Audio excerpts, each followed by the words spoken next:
Yeah. Orphe Gang. Orphe Gang. Ola. Keza ramek zay tonda idola. Idola trapagna am feeling blaze idola. Fai voany ampirevy avy ano idola. Trap gang olo trapy ola. Orphe Gang, varadasakivy bang teknika efa madang kalash niko bang agnentsika longanao courage nenao io rap mila détourage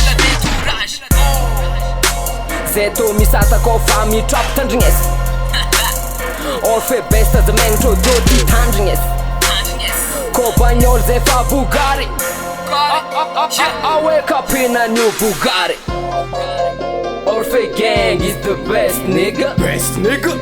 RG suga floka nigga. Orphe click fa mi trap zengi.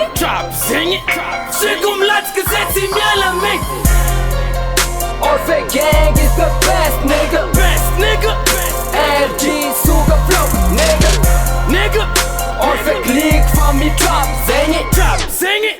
Chegou mlatka zay tsy miala meg. Kitska zay dem sing. Trap zay go yela gang. Antovy zay Orphe Gang. Mitsapy zay tonga de gang. Soldat diab niaty dzola ambot.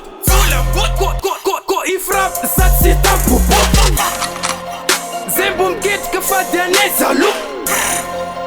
Efa io nenefa tsy solo. Mazava hoazy niaty we the best. We the best, niaty fa tsy migeste. Soldat gang fa tsy pome. Rega reto décoller. Anao magô fa zay bombe.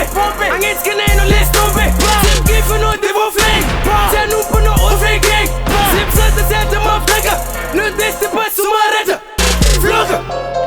Orphe Gang is the best nigga.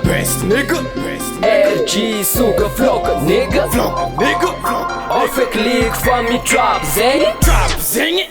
Chegou mlatka zay tsy miala meg. Orphe Gang is the best nigga. RG suga floka nigga. Orphe click fa mi trap zengi. Chegou mlatka zay tsy miala meg.